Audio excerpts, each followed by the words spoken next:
Hello दोस्तों, स्वागत है आपका अपने YouTube चैनल गायत्री मेडिकल में, जहां आप पाते हैं दवाइयों की संपूर्ण जानकारी। आज के इस वीडियो में हम बात करेंगे शिलाजीत गोल्ड कैप्सूल के बारे में। यह एक आयुर्वेदिक दवा है जो कि पुरुषों में इम्यूनिटी पावर बढ़ाने के लिए यूज किया जाता है और इसे डाबर कंपनी द्वारा बनाया जाता है।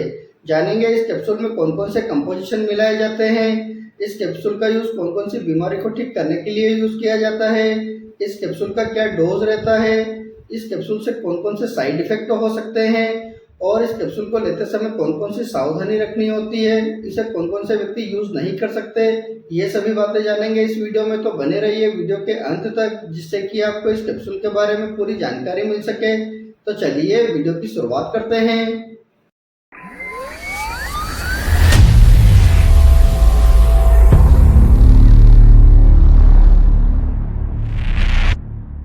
शिलाजीत गोल्ड कैप्सूल की बात करते हैं तो यह एक आयुर्वेदिक दवा है और इस कैप्सूल के कंपोजिशन की बात करते हैं तो इसमें शिलाजीत, अश्वगंधा, स्वर्ण भस्म, केसर, सफेद मूसली, गोक्षुरा, कौंच, लौंग ये सभी इसमें मिलाए जाते हैं और ये सभी मिलकर व्यक्ति की इम्यूनिटी पावर बढ़ाने का कार्य करते हैं।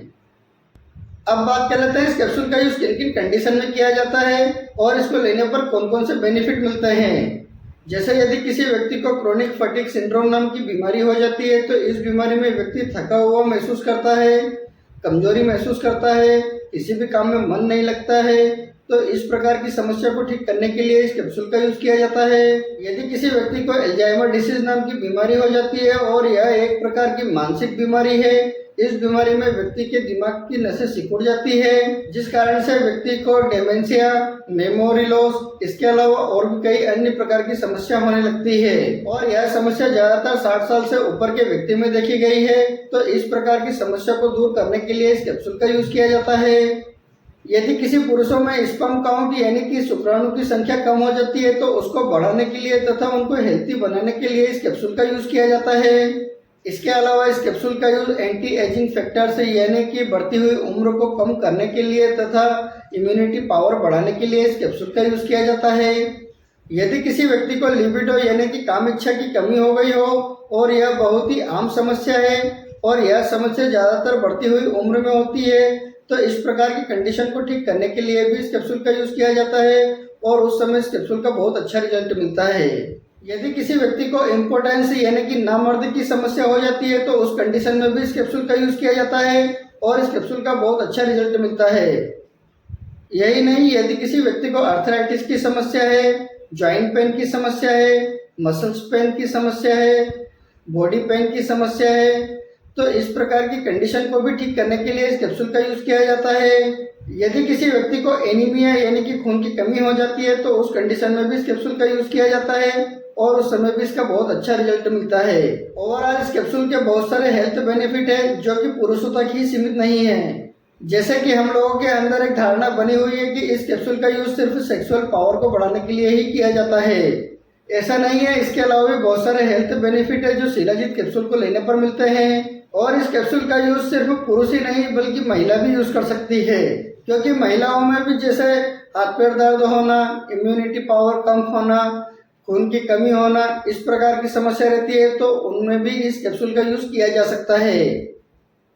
अब बात कर लेते हैं इस कैप्सूल का क्या डोज रहता है और इसे कितनी मात्रा में लिया जाता है। इस कैप्सूल के डोज की बात करते हैं तो इसे व्यक्ति की बीमारी के हिसाब से दिया जाता है। इस कैप्सूल के कॉमन डोज की बात करते हैं तो एडल्ट व्यक्ति को दिन में एक बार रात को सोते समय लेने की सलाह दी जाती है और इस कैप्सूल को हमेशा खाना खाने के बाद यूज किया जाता है। इस कैप्सूल के टाइम ड्यूरेशन की बात करते हैं तो इस कैप्सूल को 1 महीने से लगाकर 3 महीने तक या इससे लंबे समय तक भी दिया जा सकता है। दोस्तों, लोगों का मानना है कि शिलाजीत को सिर्फ सर्दी यानी कि ठंड के समय में ही लिया जाता है, तो दोस्तों ऐसा नहीं है। शिलाजीत को आप 12 महीने आराम से यूज कर सकते हैं, चाहे वो मौसम सर्दी का हो, गर्मी का हो या बारिश का हो, आप 12 महीने इस कैप्सूल का यूज कर सकते हैं, आपको किसी भी प्रकार की कोई प्रॉब्लम नहीं होती है।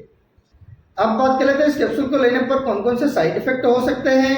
तो दोस्तों वैसे तो इस कैप्सूल को लेने पर किसी भी प्रकार के कोई साइड इफेक्ट नहीं होते हैं क्योंकि यह एक आयुर्वेदिक दवा है, लेकिन यदि फिर भी किसी व्यक्ति को इस कैप्सूल से साइड इफेक्ट होते हैं तो उसको कुछ कॉमन साइड इफेक्ट हो सकते हैं, जैसे nausea, vomiting, abdominal pain, headache, constipation, diarrhoea, loose motion, black stool, gastric irritations, इस प्रकार के कुछ कॉमन साइड इफेक्ट हो सकते हैं। इसके अलावा अगर और कोई साइड इफेक्ट होते हैं तो इस कैप्सूल को लेना बंद करें और अपने डॉक्टर से कंसल्ट करें। अब बात कर लेते हैं इस कैप्सूल को लेते समय कौन कौन सी सावधानी रखनी होती है। इस कैप्सूल के प्रिकॉशंस की बात करते हैं तो यदि किसी व्यक्ति को इस कैप्सूल से किसी भी प्रकार की कोई प्रॉब्लम होती है तो आप इस कैप्सूल का दोबारा यूज ना करें। यदि किसी व्यक्ति के शरीर में यूरिक एसिड की मात्रा बढ़ी हुई है तो उसे यह कैप्सूल नहीं दिया जाता है, क्योंकि शिलाजीत लेने पर उसके शरीर में और भी यूरिक एसिड की मात्रा बढ़ सकती है। यदि किसी व्यक्ति के शरीर में यूरिक एसिड की मात्रा बढ़ी हो और उसको गाउट की समस्या हो तो उसे भी यह कैप्सूल नहीं दिया जाता है। यदि कोई लेडीज प्रेग्नेंट है या ब्रेस्ट फीडिंग मदर है तो उन्हें भी यह कैप्सूल नहीं दिया जाता है। शिलाजीत का आप ओवरडोज बिल्कुल ना लें। यदि आप ओवरडोज लेते हैं तो आपको फायदे की जगह नुकसान भी हो सकता है। यदि किसी महिला को हार्मोनल इनबैलेंस की समस्या रहती है तो उस समय आप अपने डॉक्टर की सलाह से ही इस कैप्सूल का यूज करें। यदि आप किसी भी प्रकार की कोई मेडिसिन का यूज करते हैं या आपको किसी भी प्रकार की कोई प्रॉब्लम हो तो आप अपने डॉक्टर को जरूर बताएं। आपसे एक रिक्वेस्ट करूंगा, आप अपनी मर्जी से किसी भी प्रकार की कोई मेडिसिन का यूज न करें। आप अपने डॉक्टर या किसी फार्मासिस्ट की सलाह से ही मेडिसिन का यूज करें। उम्मीद करता हूं कि आपको शिलाजीत गोल्ड कैप्सूल के बारे में पूरी जानकारी मिली होगी। अगर वीडियो अच्छा लगे तो लाइक करें, शेयर करें, सब्सक्राइब करें, जिससे कि और भी लोगों को जानकारी मिल सके। जय हिंद, जय भारत।